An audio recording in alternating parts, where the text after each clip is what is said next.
بسم الله الرحمن الرحيم. الحمد لله والصلاة والسلام على رسول الله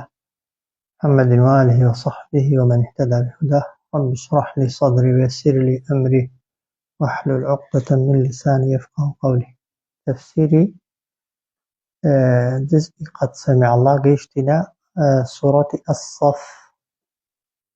سورة الصفش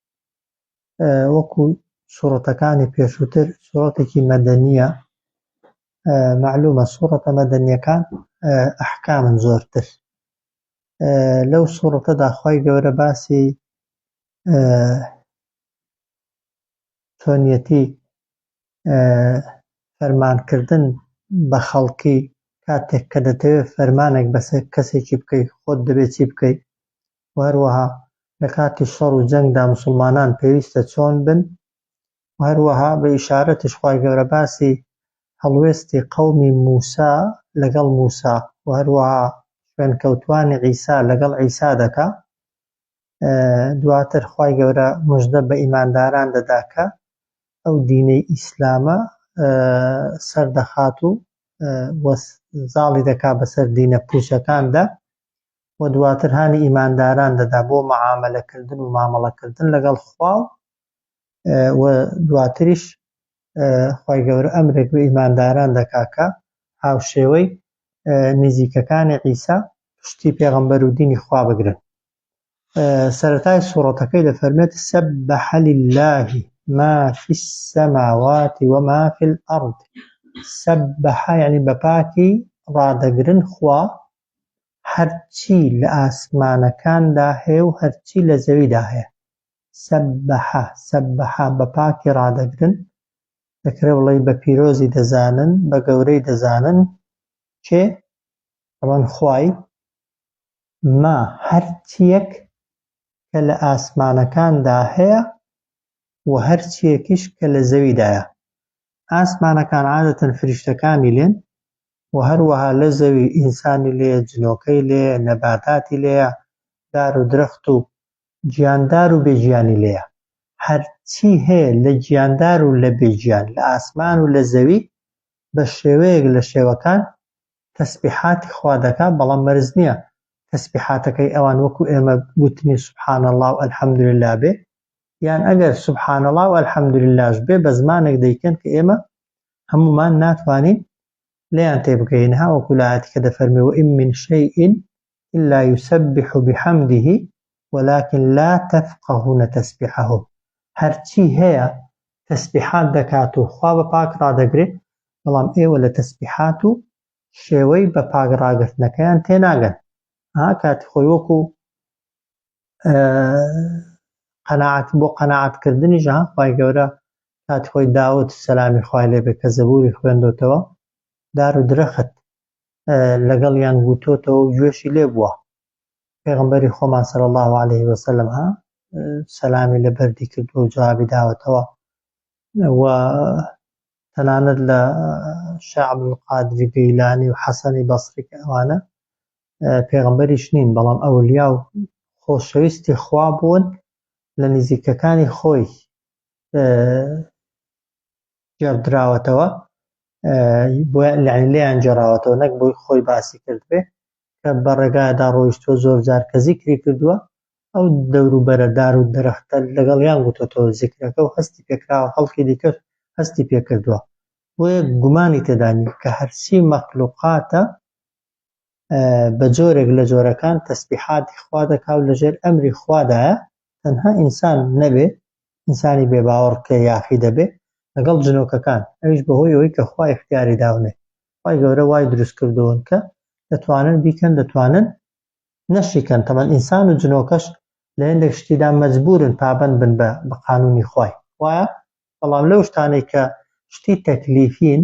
پاداشت و سزایان لەسەرە، مرۆڤ بەدەست خۆیەتی جنۆکە بەدەست خۆیەتی دەکرێ بیکا دەکرێ نەیکا. سەبەح لله بەپاکی ڕادەگرن خوا ما في السماوات ئەوەی لە ئاسمانەکاندا هەیە و هەرچی لە زەویدایە، وهو و ئەو خوایە العەزیز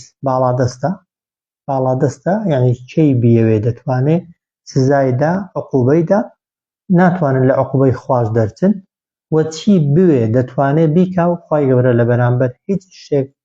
شتێکدا دەستەوەستان نابێ و ئەلحەکیم بڕیار و یاساکانیشی لە شوێنی خۆی ئەو خوایە باڵا دەست و دانایە. تەواو ئاەتی یەکەمانە یا ئەیوهە الەذینە ئامەنوو ئەوجا دەفەرمێ ئەی ئەوانەی کە ئیماندارن لیمە بۆچی تەقولونە قسە دەکەن ما بە شتێک کە لا تەفعەلوون کە خۆتان جێبەجێ ناکەن. بۆچی قسەیەک دەکەی فەرمانێک دەکەی بە کەسێک کە ئامادەنی بۆ خۆت جێبەجێکەی، یان بەعەکسەوە شتێک لە کەسێک قەدەغە دەکەی بە کەسێک دەڵێ فڵان شتە مەکە بەڵام بۆ خۆت دەیکەی. ئەوە سەرزەنشتە، ئەوە لۆمەیە و ئیشارەت و ئاماژەیە بۆ ئەوەی کە ئەو کارە کارێکی نەشیاوە بۆ ئینسانی ئیماندار. چونکە تۆ ئەگەر خێرت بۆ خەڵکی بووێ دەبێت پێش خەڵکی بۆ خۆت خێرت بووێ، وایە بە خەڵکی بڵێ نوێژە بکە بۆی بچێ باشتێ، ڕۆژووی بگرە، قورئانی بخوێنە، لیسکی بکە، ئەوەی بکە، خۆت لە پێشتری دەبێت خۆت زیاتر خۆش بووێ، وایە خۆت یەکەم جار مەفروزە بیکەی ئەو جار بە خەڵکی بڵێ، چونکە ئەگەر وانەکەی بەرەو هەڕەشەی دەکەوی کە لە ئاەتی دواتردا باسی دەکا و پاشان ئەو لۆمە و سەرزەنشتە دەمانگرێتەوە. وەکو لە وەسفی جوولەکاندا لە سوورەی بەقەرە خوا دەفەرمێ ئەتەئموڕونە الناس بالبر وتنسون أنفسكم بە خەڵکی دەڵێن چاکە بکەن بەڵام خۆتان لەبیر دەچێتەوە کە بۆ خۆت چاکەکەی بکەی. ئەی ئەو کەسانێک کە خۆتان بە ئیماندار دەزانن لیمە بۆچی تەقولون شت دەڵێن قسە دەکەن ما بە شتێک کە لا تەفعەلوون کە خۆتان ئەنجامی نادەن. چونکە کەبوڕە گەورەیە مەقتەن ئەو تووڕەیەی کە توشتان دەبێ عیندەڵا لەکن خوای. کەبوڕە گەورەیە مەقتەن ئەو تووڕەیە یعنی کە توشت دەبێ و بەسەردا دەبارێ عیندەڵڵاهی لەلایەن خوا بەهۆی چی؟ ئەن تەقولوا کە قسە بکەی ما بە شتێک کە لا تەفعەلوون کە ئێوە خۆتان قسە بکەن لە شتێکدا بە شتێک کە خۆتان جێبەجێ ناکەن. دەبێتە هۆکاری ئەوەی کە خوا نەگلێت تووڕە بێ، تووڕەیەکی گەورەت بڕێژێنێ بەسەردا. کەبوڕە مەقتەن زۆر گەورەیە ئەو تووڕەیەی کە تووشت دەبێ یان خوا دەبارێندرێ بەسەرتدا عیندەڵڵاهی لەکن خوای ئەن تەقول کە قسە بکەن ما لا تەفعەلوون بە شتێک کە خۆتان جێبەجێ ناکەن. وازحە؟ سەحابەکانی پێغەمبەر صلی الله عليه وسلم کە ئاەتێکیان وەردەگرت دەفەرموون نەدەچوین ئاەتێکی دیکە وەرگرین هەتا ئەومان جێبەجێ نەکردووە. سوورەتی حوجورات کە دەفەرمێت یا ئەیوهە الەذینە ئامەنوو لا تقەدیموا بەینە یەدەی الله وەڕەسوولێ، دەفەرموون کە ئەو ئاەت هاتە خوارێ لەناو سەحابەدا هەبووە هێندە پابەند بووە بە ئاەتەکەیەوە، لێیان پرسیوە ناوت چییە؟ حاڵێن توێتی نازانم لە پێغەمبەر بپرسن، نەوەک پێغەمبەر ناوێکی دیکەی لێ نابم ئەم نەمزانی بێ ئێستا با قسەکەم نەکەوێتە پێش قسەی پێغەمبەر صلی الله عليه وسلم. ئاەتی دواتر کە لا تەرفەعوا ئەصواتەکم هاتە خوارێ لەسەر ئیمامی عومەر و ئەبوبەکری سیدیق هاتە خوارێ کە تیرەیەک موسڵمان بوون پێغەمبەر عادەتی وا بوو صلی الله عليه وسلم کە تیرەیەک موسڵمان دەبوون یەکێکی لە ناو خۆیاندا دەکردە برا گەورەیان بۆی ئیشکارەکانیان بەڕێکە لە بینی ئیمامی عومەر و ئیمامی ئەبوبەکردا کە تیرەیەک موسڵمان بوون ئەویان دەیگوت فڵان کەس با بێتە گەورەیان شیاوترە، ئەویان دەیگوت با فڵانەکەی دیکە تۆزێک دەنگە دەنگێکیان لێ هات تۆزێک دەنگیان بەرز بوویەوە بەسەر دەنگی پێغەمبەردا خی گەورە ئەو ئاەتەی لەسەر ناردنە خوارێ دەفەرموون ئیمامی عومەر بە سروشت دەنگی گەورە بووە بەس کە ئەو ئاەتە هاتووتە خوارێ هێندە خۆی ناچار کردووە بە نزمی قسان کە زۆر جار دەبووە لی دووبارەکەیەوە کە قسەی لەگەڵ دەکردی هێندە دەنگی نزم دەکردەوە بە تایبەت دەگە پێغەمبەری لێبا صلی الله عليه وسلم کە دوو جار لێت دووبارە نەکردایەوە لێت تێنەدەگەیشت. حاڵین پیاوێکی دیکە هەبوو هەرکە و بیستویەتی لەسەرویش ناتۆتە خوارێ ئاەتەکە ناوی ثابتی کوڕی قەیسە دەفەرمون کە ئەو ئاەتەی دەبیستێ لا ترفعوا أصواتكم فوق صوت النبي ولا تجهروا له بالقول كجهر بعضكم لبعض أن تحبط دەفەرمێت دەنگتان بەسەر دەنگی پێغەمبەردا بەرز مەکەنەوە صلى الله عليه وسلم و بانگی مەکەن وەک چۆن بانگی یەکتری دەکەن نەوەک کردەوەکانتان هەڵوەشێتەوە. ئەو ثابتی کوڕی قەیسە دەڵێن ئەگەر بیستوێتی ئاەتەکە هاتاتە خوارێ ڕێک چۆ لە ماڵێ دانیشتووە دەستی کردووە بە گریان. چەند ڕۆژێک دیار نابێ پێغەمبەر صلی الله عليه وسلم خەبەری یعنی هەواڵی دەپرسێ دەچن دەبینن لە ماڵێ دەگرێ لی دەپرسن بۆ وا دەکەی ئەویش دەڵێ وەڵاوەتە ئەو ئاەتەم بیستووە لە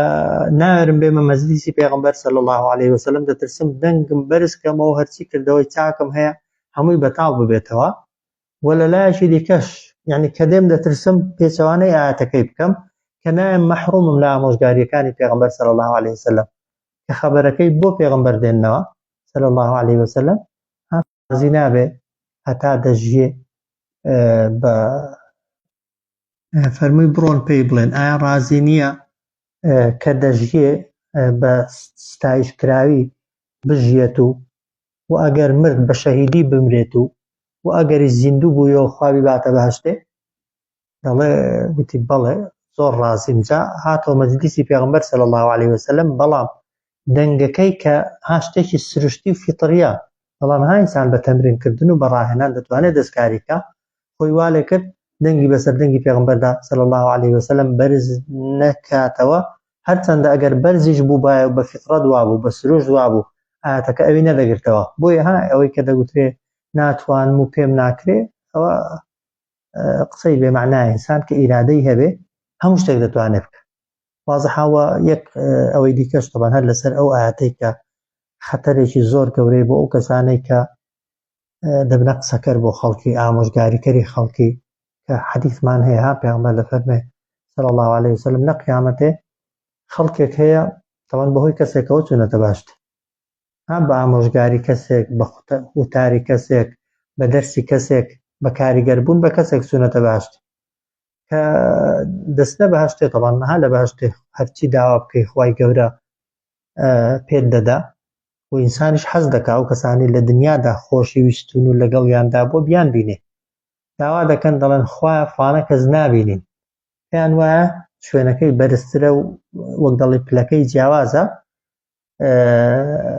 ئەویش خوای گەورە دەفەرمێت ئەو لە دۆزەخدایە و داوا دەکەن شوێنەکەی یعنی پیشانیاندا خوای گەورە پیشانیان دەدا لە ناو دۆزەخێ بە دەوری ڕێخەڵۆکەیان هاتوۆتە دەرێ بە دەوری ڕێخەڵۆکەکانی خۆیاندا دەخولێنەوە پرسیار دەکەن فڵانە کەس خۆ ئێمە بەهۆی قسەکانی تۆوە ئەوەمان کرد و ئەوەمان کرد ئەی تۆ بۆ لێرەی ئەویش دەڵێ ئەوەی بە ئێوەم دەگوت بیکەن بۆ خۆم نەم دەکرد و هەروەها بەعەکسەوە ئەگەر شتێکم لە ئێوە قەدەغە دەکرد بۆ خۆم قەدەغەکراوەکەم دەکرد. جاها پێغەمبەر دەفەرمێ ئەوانە خوتەبا و وتاربێژەکانی ئومەتی منن کە ڕاستی ئەو مەقامە مەقامێکی زۆر زۆر ترسناکە زۆر خەتەرە. ئینسان ئەگەر ئەو ئاەتەی ئاگا لێ نەبێ بەڵێ شتێک جاری وا هەیە تۆ بە کەسێکی دەڵێ بنمونە زەکاتی بدەگەر بۆ خۆت زەکاتت نەبێ فعلەن مکەلەف نی وانە بنمونە بە کەسێکی دەڵێ ئەگەر توانا و دەسەڵاتت هەبوو حەج واجبە لەسەرت مەرزنە ئیلا حەجت کرد بێ ئینجا بە خەڵکی بڵێ خوا بۆ خۆی ئاگای لە عوزرەکانە ئەو شتانێک کە خۆت پێت جێبەجێ نابن و پێت ناکرێ لەوەی نا بەڵام ئەو شتانەی کە واجباتی سەرەکین و لە تواناندا هەیە لە دەسەڵاتتدا هەیە بەڵام خۆت ئیهمال دەکەی بەڵام بە خەڵکی دەڵێ بەو وەک دەڵێ بۆ خۆ دەرخستن و خۆ هەڵکێشان ئەو کاتە زۆر خەتەر ئینسان نەک تەبان ئەزری دەست ناکەوێت لەسەر هەر وشەیە کە دەیڵێ ئەگەر ئەو ئاەتەی جێبەجێ نەکرد بێت لەسەری قەرزدار دەبێتەوە بەڕاستی. خۆ بەعەکسەوە ئینسان ئەگەر پێشەنگ بێ بە کردار وەکو سەحابە چونکە سەحابە تا کەسێکیان بە قسە نسحەت کردووە سەدان کەس بەکردەوەکانیان دەرسی لێوەرگرتوون بۆیە یەک لە زاناکانە دەفەرمێ ئامۆژگاری خەڵکی بکەن بە کردەوەکانتان پێش قسەکانتان کردەوە لە قسەی زۆر گرنگترە بە تایبەتی ئێستا خەڵک لە قسان ڕەز بووە قسان بێتاقەت بووە چونکە هێندە خەڵکی لەو بابەتەی بیندراوە قسەی گەورە و کردەوەی گچکە یان قسەی زۆر و کردەوەی کەم کە ئەوە دەردە بەڕاستی هاجا دەفەرمێ یا ئەیها الذین آمنوا لم تقولون ما لا تفعلون ئەی ئەوانەی کە ئیماندارن بۆچی قسەیەک دەکەن کە ئێوە بۆ خۆتان جێبەجێتان نەکردووە کەبوڕە مەقتەن عند الله گەورەیە ئەو تووڕەیی کە لایەن خواوە توشتان دەبێ ئەن تەقولوا کە قسە بکەن ما لا تفعلون بە شتێک کە ئێوە خۆتان جێبەجێ ناکەن ئەو جار خوا دەفەرمێ إن الله بێگومان خوا يحب الذين خۆشی دەون ئەوانەی يقاتلون في سبيله دەجەنگن لە پێناوی خوادا صفا بەڕیس ئەها جاران شەڕ بە شمشێرێ بوو و کافر و مسلمان لە بەرامبەر یەکتردا ڕاوەستاون بەڕێز و جاری وا هەبووە لێک کاتیدا بێکەوە هێرشیان بردووە و جاری واشەیە یەک بۆ یەکتر چوونەتە مەیدانێ کە دەڵێ سەف ئەها مەرز نییە ئێستا شەڕی شمشێر شتی نییە وانە مەرز نییە بچی لە مەیدانێکیدا ڕاوەستی هەر هەموو پاڵ بەیەکەوە دەن و دوشمنیش سێرت لێ بگرێ و یەک بێک بتکەوێنێتە خوارێ وایە سەف ئەوەی یعنی یەک ڕیز بە یەک مووقیف بە یەک هەڵوێز بە و گوێڕایاڵی سەرکردە و بەرپرسە یعنی گەورەکانت کە و لەگەڵ ئەوانەی کە لەگەڵتن هاوسەنگەرتن پشتیان تێمەکە و بەجێیان مێڵە سەفە ئێستا یعنی ئەوە نەک ئەگەر شەڕی فەنگ و کڵاشنکۆڤ شتی بێ خۆکارە دەبێت بچێ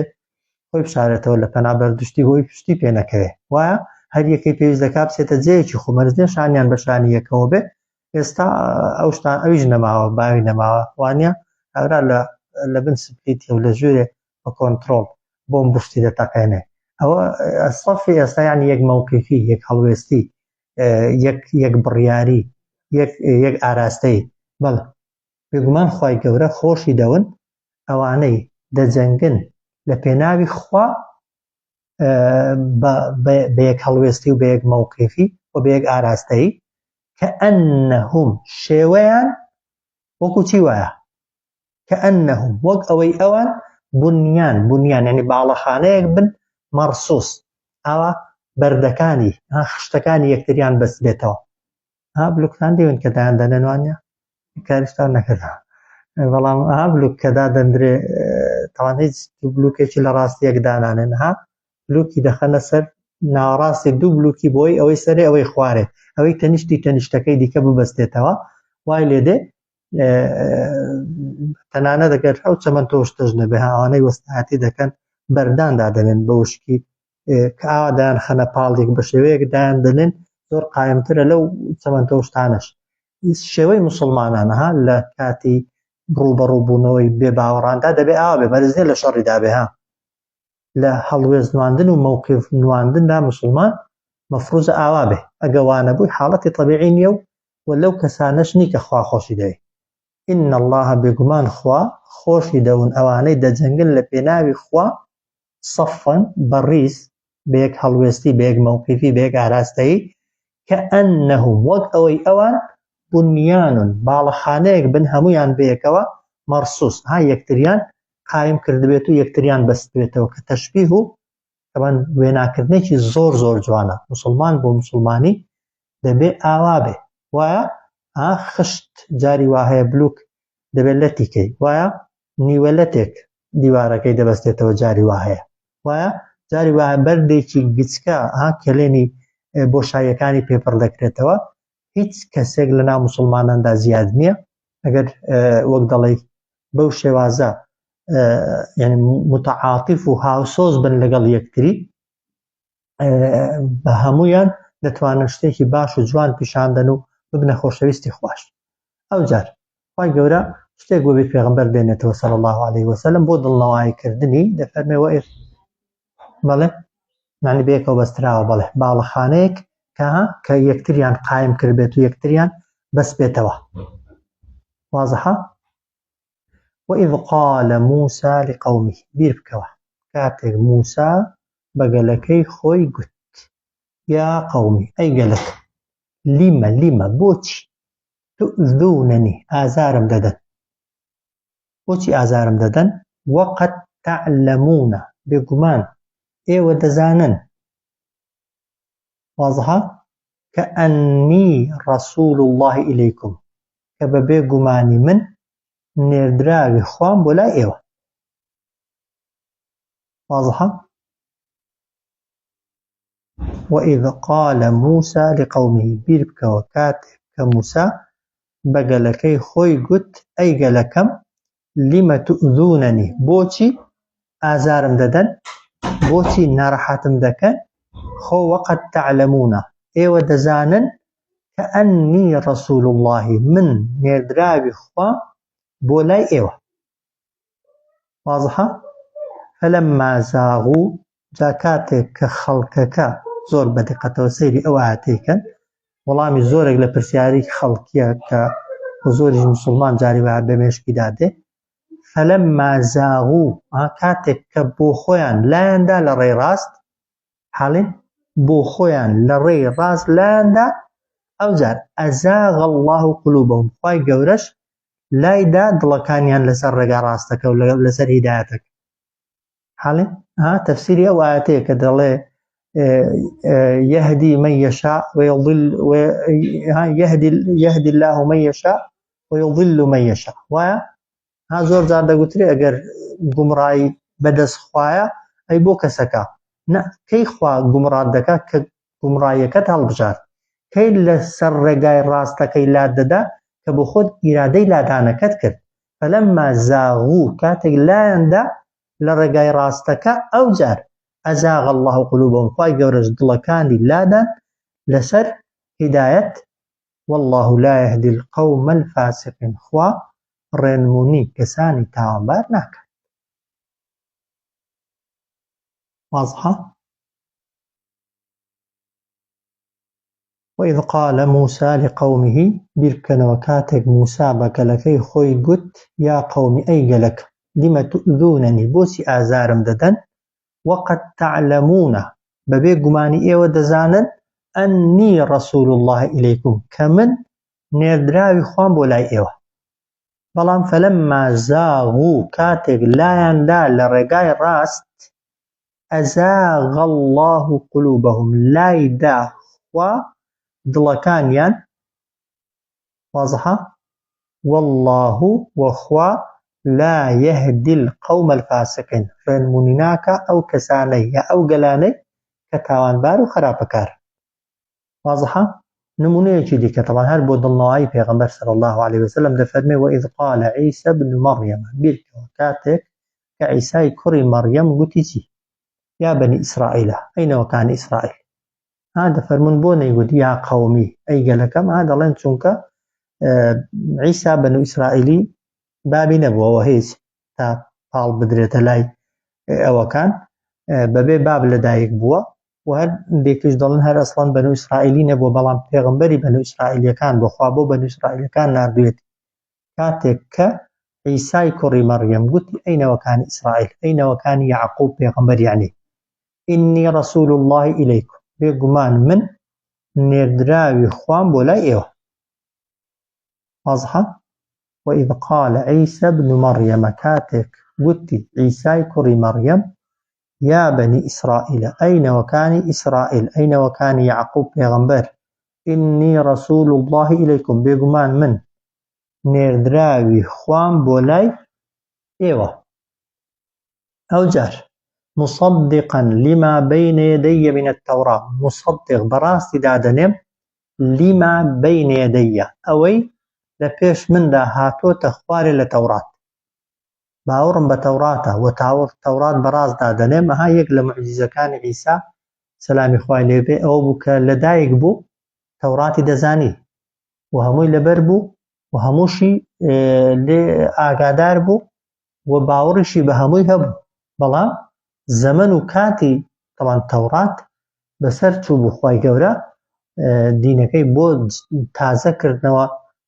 لە ڕێگای عیسا پێغەمبەرەوە کتێبێکی دیکەی بۆ نارکرد یعنی دژی کتێبەکەی ئێوە نیم و دژی پێغەمبەرەکەی ئێوەش نیم ئەو جار ئەوە باوەڕم بە پێغەمبەرەکەی پێش خۆم هەیە تەبەن ئەوە ئاماژەیە بۆ ئیمان بوون بە هەرچی پێغمبەری پێشووتر ومبشرا وهەروە هاتوم مژدەشتان پێ بدەم برسول بە پێغمبەرێک کە یەئتی دێ من بعدی لە دوای من ناوەکەی چییە؟ اسمه ئەحمەد ناوەکەی ئەحمەدە بۆچی نەیگوتووە اسمه محەممەد دەڵێ اسمه ئەحمەد علەما دەفەرمون لەبەرەوەی پێغمبەر صلی الله عليه وسلم ها بە حەدیثی صحیح پێغمبەر دەفەرمێ من 5 ناوم هەیە أنا محمد وأنا أحمد وأنا الحاشر وأنا الماحي وأنا العاقب ها أوانا ناوي پیغمبر صلى الله عليه وسلم يقل ناوكاني أحمد أو يكن دشيش دلان أحمد ومحمد هاواتان ها محمد يعني استعيش كراو عربية أحمد عبرية زمان عربي نية بلام همان هاواتاي محمد بلام إنجيل لبروي حبري بو بزمان عربي نهاتو تخواري كلمة عربي لقل تيكال نكراونو هر بزماني خويان كحبرية ناوكي قتراوه واضحة؟ فلما جاءهم كاتك هاد بويان عيسى بالبينات بچندان بلغوا چندان بلغاها لدايق بونكي بوخوي معجزة بوايا قسكردني بمندالي وايا دواتر او كدستي بقلو بلق وشوير دادنا چاکی دەکردنەوە تەنانەت مردوو ئەگەر ویستپای یەکێک بێتە دەرێ لە قەبری دەستی پێدادێنا بانگی دەکرد هاتە دەرێ حاڵێ مەسەلەن تەیر و باڵندەی لە خوڕی دروست دەکرد فوی پێدا دەکرد دەبوو بە باڵندەیەکی زیندوو چەندان معجزەی دیکەش حاڵێ لەگەڵ ئەو هەموو معجزانە قالوا هذا سحر مبين گوتیان ئەوەی تۆ دەیکەی جادوویەکی ڕوون و ئاشکرا یعنی خەفەت مەخۆ ئەتۆ بەتەنێنی و پێغمبەرانی پێشتۆش قەومەکان هەمان هەڵوێستیان هەبووە لەگەڵ پێغمبەرانیان و پێغمبەرەکانیش بەردەوام بوون لەسەر پەیامی خۆیان واضحة وإذ قال عيسى ابن مريم بيركنوا كاتك بيركوا يا باسك بويان كاتك عيسى كوري مريم قتي أين وكان إسرائيل أين وكان يعقوب پیغمبر إني رسول الله إليكم من نردراوي خوان بولاي إيوه أويك مصدقا لما بين يدي من التوراة براز دادنين أوي لفيش خم دهاتو تخوارك كتوراة ومبشرا برسول هاتو مجدتان بيبدم بپیغمبرك يأتي من بعدي كده لدواي من اسمه أحمد ناوكي أحمد دبي فلما جاءهم بالبينات كاتك عيسى هاد بولاي قومكي فسندان بلغو نشاني آشكراوة قالوا قتيان هذا سحر مبين أو كتو ديهيني جادو يشيرون وآشكرا أو جرخوا فرمي ومن أظلم ممن افترى على الله الكذب شيء استمكارترا لو كسي كهل دبستي بناوي خوا ودرو ومن يعني كي أظلم استمكارترا ممن لو كسي طبعا بو تاكش بكاردي بو كوز دكري بلين لو كسي يا لو كساني كافترى على الله هل دبستن يا هل دبستي بناوي خوا الكذب درو وهو أو كسا كدرو هل دبستي بناوي خوا يدعى إلى الإسلام بانقشة أويدكا يعني بانك دكريت للايان خواو بوشي إلى الإسلام بولاي إسلامتي وبابنبون بديني خواو أو درو بناوي خواو هەڵدەبەستێ خی گەورەش بانگی دەکا بۆ لای ئیسلامەتی بەڵام وەڵامی خوا ناراتەوە لە جیاتی ئەوەی تەسلیم بێ درۆ هەڵدەبەستێ والله لا يهدي القوم الظالمين خی گەورە ڕێنمونی کەسانی استەمکار ناکە طبعا مفهومی ئاەتەکەی ها علەما دەفەرمون ئەو استیفهام ئینکاریە یعنی هیچ کەسێک لەو کەسە ستەمکارتر نییە کە بانگ بکرێ بۆ لای ئیسلامەتی و پابەندبوون بە دینی خواوە ئەو لە جیاتی ئەوەی وەڵامی پێغەمبەران داتەوە و ئیسلامەتی جێبەجێکە درۆ بە ناوی خواوە هەڵببەستی واضحة ومن أظلم ممن افترى على الله الكذب شيء معنای کەلیمەکەی ئاوایە بەڵام ها کە تەفسیری دەکەین ئاوا تەفسیرەکەین چاکترە بڵێن هیچ کەس لەو کەسە ستەمکارتر نییە کە بە ناوی خواوە درۆ هەڵدەبەستێ بەڵام کەی وهو يدعى لەو کاتاییدا کە ئەو بانگ دەکرێت بۆ ئیسلامەتی و پابەندبوون بە دینی خواوە. والله لا يهدي القوم الظالمين. خوای گەورە ڕێنمونی کەسانی ستەمکار ناکات. واضحە؟ ئەو جاخوا دەفەرمێ یوریدون ئەوانە دەیانەوێت لیطفئوا بکوژێننەوە نور الله نوری خوا بئەفواههم ئەم بە فووی دەمیان. فووی دەمەوە تەشبیهە چۆن نورێک چرایەک گڵۆپێک بە فووی دەم ناکوژێتەوە نوری هیدایەت و ئیمانیش ئەگەر چوویە دڵێکی بە تۆبزی لێکردن و زەخت لێکردن و فشار لەسەر دروستکردن نایەتە دەرێ بە هیچ شێوەیەکی. واضحە؟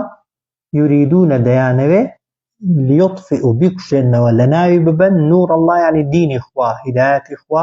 بە فووی دەمیان بەڵام خوا دەفەرمێ والله خوا متم نوره تەواوی دەکا نوری خۆی دینی خۆی وەلەو کەریه الکافرون هەرچەندە پێشیان ناخۆش بێت بێ باوەڕ. وایە ئەگەر بەو پلان و نەخشانەی کە کافرەکان بۆ موسڵمانانیان داناوە دین لە ناوچووبایە و دین نەمابایە لەمێژ بوو دینداری کۆتایی پێهات بوو بەڵام بە هیچ شێوەیەکی دینداری بە پلان و پلانجێڕی کافران کۆتایی پێ نایە. یوریدونە لیطفئوا نور الله بئەفواههم دەیانەوێ بکوژێننەوە نور و ڕووناکی خوا بە فووی دەمیان. واضحە؟ مەفهومەکەی ئەوەیە تەفسیرەکەی یعنی دەیانەوێ دینی خوا لەناو ببەن بە شتە لاواز و بەهێزەکانی خۆیان بەڵام والله متم نوره خوای گەورە تەواوی دەکا نوری خۆی و دینی خۆی وەلەو کەریه الکافرون هەرچەندە پێشیان ناخۆش بێ بێ باوەڕ. ئەوجا هو ئەو خوای کە نوری خۆی و دینی خۆی تەواو دەکا کێیە؟ هو خوا الذي ئەو زاتەیە ئەرسەل ڕەسوولەه بالهدى ڕەوانەی کردوون پێغەمبەرانی خۆی بە ڕێنمونی کە ڕەسوول لێرە مەبەستی محەممەدە صلی الله عليه وسلم. هو خوا الذي ئەو زاتەیە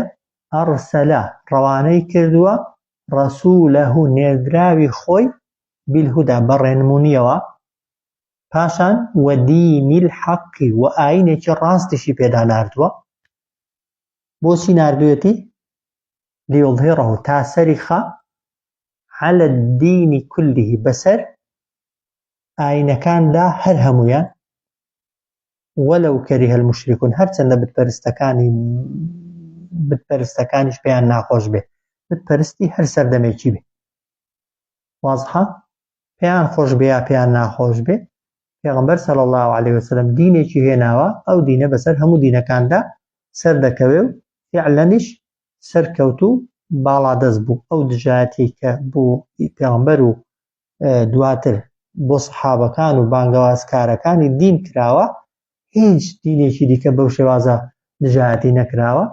هەر گەشەشی کردووە و بە مردنی هیچ کەسێک و بە لە ناوچوونی یعنی بە تێپەڕبوونی هیچ زەمنێک دین کەمی نەکردووە. ئێستاشی لەگەڵ ئەو هەموو فەشار و زەختانێک کە لە ئیسلام و لە موسڵمانان دەکرێت دین لە ڕووی ژمارە و عەدەدیشەوە و لە ڕووی نەوعیەت و چۆنیەتیشەوە موسڵمانان ژمارەیان هەر لە زیادبوونە و ڕێژەکەیان هەر زیاد دەکەن. و ئەو فەرمودەیە کە پێغەمبەر جیهان دەفەرمێ صلی الله عليه وسلم ئەو کات إن الله زەوى لي الأرض فەرمووی خوای گەورە زەوی بۆ خڕ کردمەوە فرأيت مشارقها ومغاربها ڕۆژ هەڵات و ڕۆژ ئاوایم بینی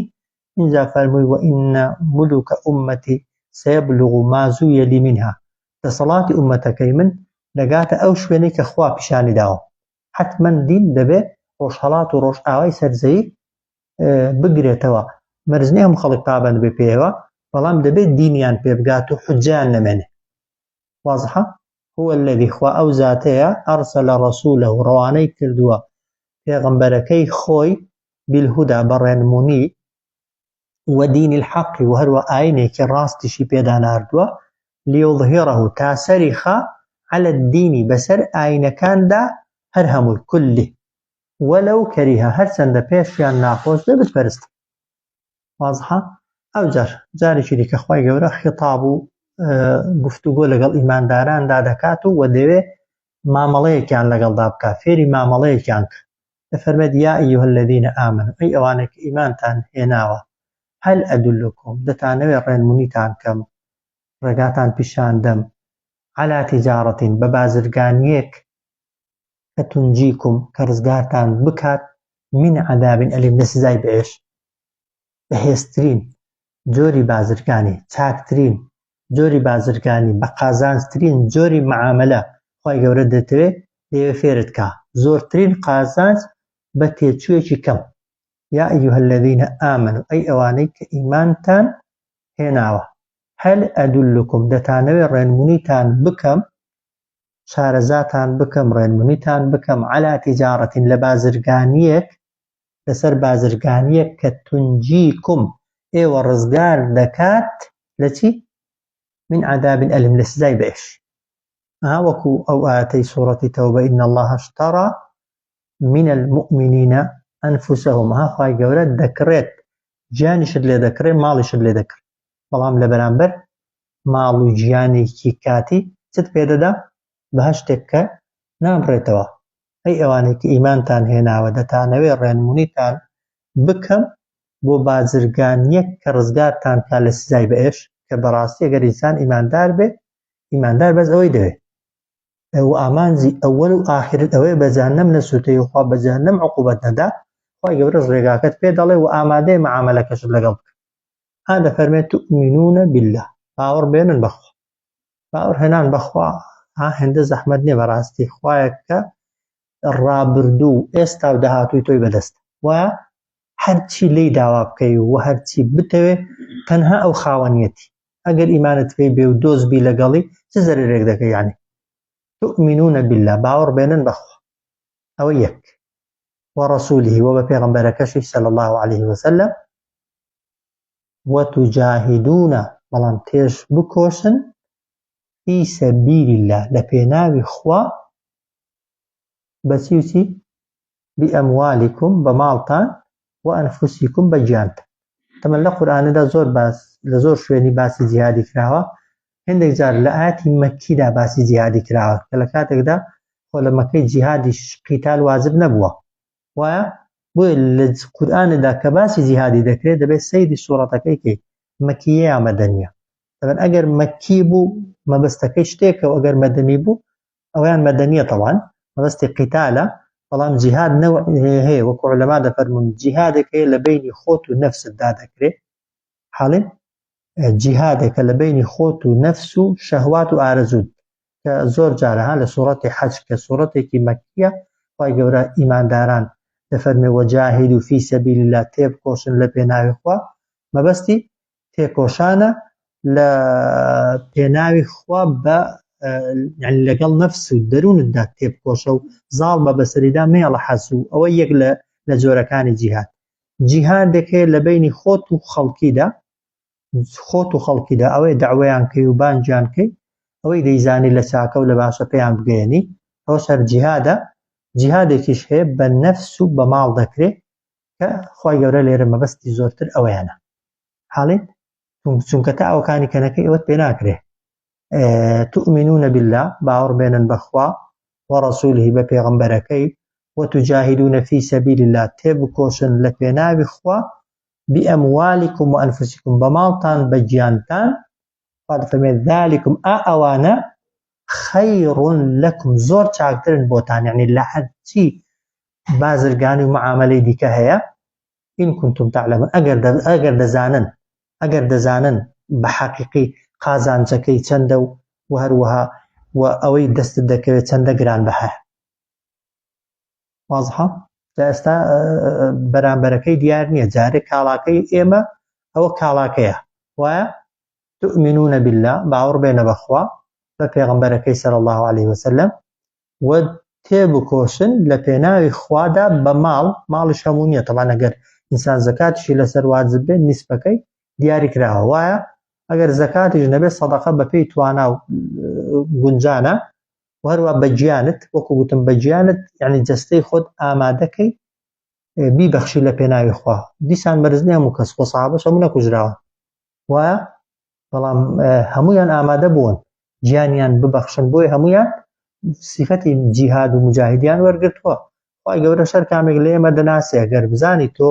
ئەوەندە ئامادەی ئەوەندە حازری قوربانی بدەی بە ماڵ و بەجیان لە پێداوی دینی خۆتدا یعنی مەرزەکەت تێدایە معاملەکەت دروستە ذلكم خير لكم ئەوە زۆر چاکترە بۆتان ئین كنتم تعلمون ئەگەر دەزانن خواست بۆ دەکە ئەگەر وات کرد يغفر لكم ذنوبكم خۆش دەبێت لێتان لە هەموو گوناهاکانتان ئەوە یەک چونکە ئینسان بە گوناهەوە ئەوە ناچێتە باشتر یەکەم جار دەبێت خوا لێت خۆش بێ يغفر لكم ذنوبكم خۆش دەبێت لێتان لە گوناهاکانتان کەسیش نییە گوناهی نەبێتەوە وایە کە لە گوناهت خۆش بوو ئەو جار وەیدخیلکم جەنات دەتان خاتە ناو چەندان باخ کە تەجری من تحتها الأنهار کە دەڕوا بەژێر هەر باخێکدا چەندان ڕووبار ها ڕووبارێک لە ئاو ڕووبارێک لە هەنجوین ڕووبارێک لە شیر ڕووبارێک لە شەراب هەر ئەوەندەش نا ومەساکینە طەیبەت مەساکینە چەندان شوێنی نیشتەجێبوونی جوان و پاک و خاوێن و سەرنجڕاکێش لەکوێش فی جەنات النەعیم لەناو باخانێک کە عەدن شوێنی مانەوەن بە یەکجاری پێت دەدرێ بە هەمیشەیی تێیدا دەمێنیەوە خوا دەفەرمێ ذلك الفوز العظیم ئەوە سەرفرازی و بەختەوەری هەرە گەورێ واضحە يغفر لكم ذنوبكم خۆش دەبێت لێتان خوا لە گوناهاکانتان ويدخلكم جنات ودەتان خاتە ناو چەندان باخ کە تەجری من تحتها الأنهار کە دەڕوا بەژێریدا بەژێر هەر باخێکدا چەندان ڕووبار ومەساکینە طەیب مەساکن چەندان خان و کۆشک و شوێنی نیشتەجێبوونی پاک و خاوێن و جوان فی جەنات عەدن لە باخانێکدا کە شوێنی مانەوەن ذلك الفوز العظیم ئەوە سەرفرازی گەورەیە ئەوە پاداشتی قیامەتێ کە ئینسان کە ئیمان دێنی ئامانجەکەی ئێرەیە وایە و هەدەفەکە ئێرەیە بەڵام بەڵێ یعنی باخان یعنی شوێنی مانەوە شوێنی ئیقامە شوێنی نیشتەجێبوون ئەوە نییە بە کاتی پێت بدرێ و فترەیەکی لێبی و لێت بستێنرێتەوە هی خۆتە و لەسەر تاپۆ دەکرێت ئەوە سەرفرازی هەرە گەورەیە ئەدی جگەلەوە و ئوخرا خوا دەفەرمێ وە شتێکی دیکەشتان پێدەدا ئەگەر وا بکەن کە تحبونها حەستان لێتی و خۆشتان دەوێت و ئوخرا بەڵام بۆچی خوای گەورە ئەوەی دووەم دنیایە ئەوەی یەکەم قیامەتیە بۆچی خوا قیامەتەکەی خستۆتە پێش دنیایە چونکە یەکەم بە قیمەترە دووەمیش ئینسان کە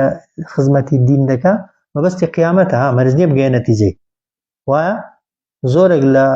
پێغەمبەران سەلامی خوایان لێبێ بەرهەمی داوای خۆیان لە دنیا نەدیوە کەس ئیمانی پێ نەهێناوە و لەناو سەحابەشدا هەیە ئەوەن هیچ غەنیمەت و دەستکەوت و سەرکەوتنێکی موسڵمانانی نەدیوە وایە ئەجرەکەشی لەوانە زیاترە کە لە بەرامبەر دواتر سەرکەوتن و نەسڕەتیان دیوە بەڵام خوای گەورە زۆر جار ئەوەی دنیایەکەشت دەداتی و ئوخرا وە شتێکی دیکەشتان پێدەدا تحبونها کە خۆشتان دەوێت کەچیە نەسڕ من الله سەرکەوتنە لەلایەن خواوە هەر ئەوەندەش نا فتح قەریب ڕزگاریەکی نزیکیش ئەو ڕزگاری نزیکە هەندێک دەفەرمون زۆرینەی مفەسرین دەفەرمون فتحی مەککەیە دوای ماوەیەکی کەم خوای گەورە بەخشی بە موسڵمانان و هەروە هەندێکیش دەفەرمون سەرکەوتنە بەسەر فارس و ڕۆمەکاندا ئەویش لە سەردەمی خەلیفەکاندا هاتە جێ هەردوو فتحەکە موسڵمانان بە نەسیبیان بوو ئەوجا خوا دەفەرمێ وەبەشری المؤمنین موژدە بدە بە ئیمانداران بە هەردووچ هەم ئەوەی قیامەتیەکە و هەمیش دنیایەکە واضحە و ئوخرا یعنی شتێکی دیکەشتان پێدەدا کە تحبونها ئێوە خۆشتان دەوێت پێتان خۆشە کە بریتێ لە نەسڕ من الله سەرکەوتن بەسەر دوژمنەکانتاندا کە لەلایەن خواوە پێتان دەدرێت فتحی یعنی ڕزگاریەکی نزیک ڕزگاری نزیک جا فتحی مەککەیە کە هەر هاتە پێشێ بۆ موسڵمانان یان سەرکەوتن بێ بەسەر فارس و ڕۆمە ئەویش هەر هاتووەتە جێ یا ئەیها الذین ئامنوا ئەوجار لە کۆتاییدا دەفەرمێ ئەی ئەوانەی کە ئیماندارن خۆتان بە کونوا ئەنصار الله ببنە پشتیوان و یارمەتیدەری خوا یعنی چی خوا یعنی دینی خوا یعنی شوێن کەوتوانی دینی خوا یعنی ئەوانەی خزمەتی دینی خوا دەکەن پشتیوانیان بن یارمەتیدەریان بن لەگەڵیان بن كما قال هر وقت چون قتي عيسى بن مريم عيسى كري مريم للحواريين ها حواري يعني بنزيك كان خوي كها پیغمبری اما پیان گوتراوە سەحابە وایە ئەوەی عیسای پێی گوتراوە حەواری کە دەڵێن 12 کەسی زۆر نزیک و تایبەتی هەبوون کە بۆ هەموو شتێک لەگەڵی بوون مەبەستی ئەوانەیە کاتێک کە عیسای کوڕی مەریەم بە حەواریەکانی گوت من ئەنساری ئیلی الله کێ دەبێتە پشتیوان و یارمەتیدەرم بۆ لای خوا یعنی بۆ دەعوەکردن و بانگەوازیکردن بۆ لای دینی خوا هەر هەمویان قال الحەواریون حەواریەکان نزیکەکانی عیسا گوتیان نحن ئەنسار الله ئێمە دەبینە پشتیوان و یارمەتیدەری دینی خوا واضحە یعنی ئێوەش هەمووتان وەکو ئەو نزیکانەی عیساوا بن بۆ ئیسلام بۆ دین بۆ مسلمانان چۆن ئەوان ئامادەی باشیان دەربڕی ئێوەش هەمان ئامادە باشیتان هەبێت بۆی بگەنە مەرتەبە و پلەپای ئەوان ئەوانەی کە باوەڕتان هێناوە ببنە سەرخەر و پشتیوانی خوا یعنی دینی خوا هەر وەک چۆن گوتی عیسای کوڕی مەریەم بە حەواری بە کەسە تایبەت و هەڵبژێردراوەکانی خۆی من ئەنساری ئیلی الله کێ دەبێتە سەرخەر و پشتیوان و یارمەتیدەرم بۆ لای خوا قال الحەواریون کەسە هەڵبژێردرا و تایبەتەکان گوتیان نحن ئەنسار الله ئێمە دەبینە پشتیوان و سەرخەرت بۆ لای خوا واضحە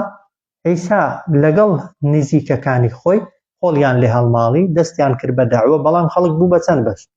هەموو خەڵک بە دوایان کەوت نە فآمنت طائفة من بني إسرائيل باوەڕیان هێنا کۆمەڵێک لە بەنو ئیسرائیلیەکان وەکەفەرت طائفة بێ باوەڕش بوون کۆمەڵێک ئەو ئاماژەیە بۆ پێغەمبەر یعنی بەتەمامە هەموو خەڵک بە دوات کەوێت هەموو خەڵک بە قسەت کرد کۆمەڵێک ئەوان پێغەمبەر بوون وایە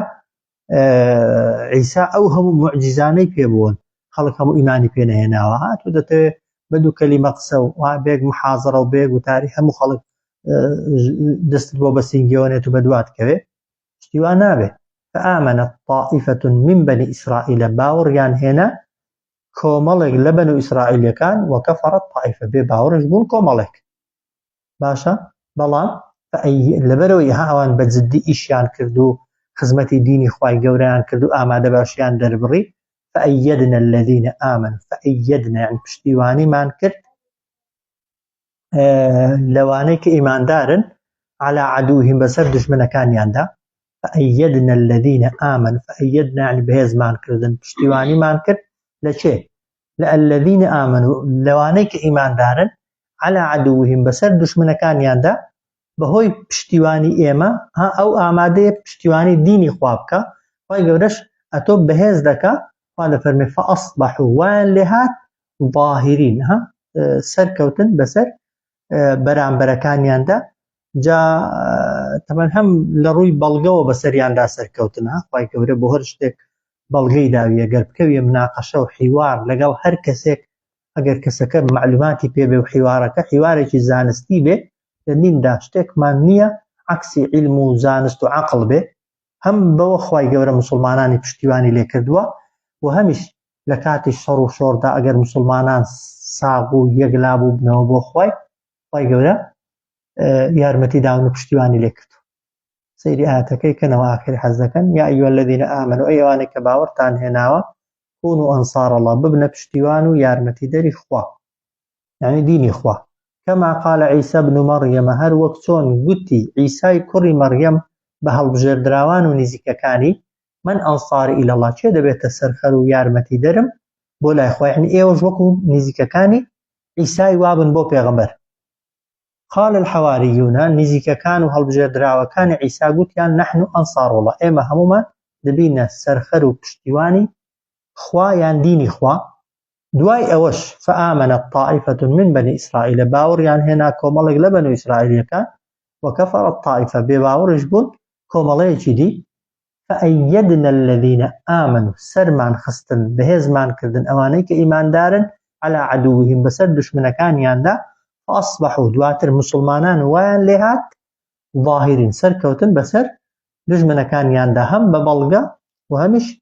بە هێز و بە قووەتی مادی صلى الله على سيدنا محمد وعلى آله وصحبه.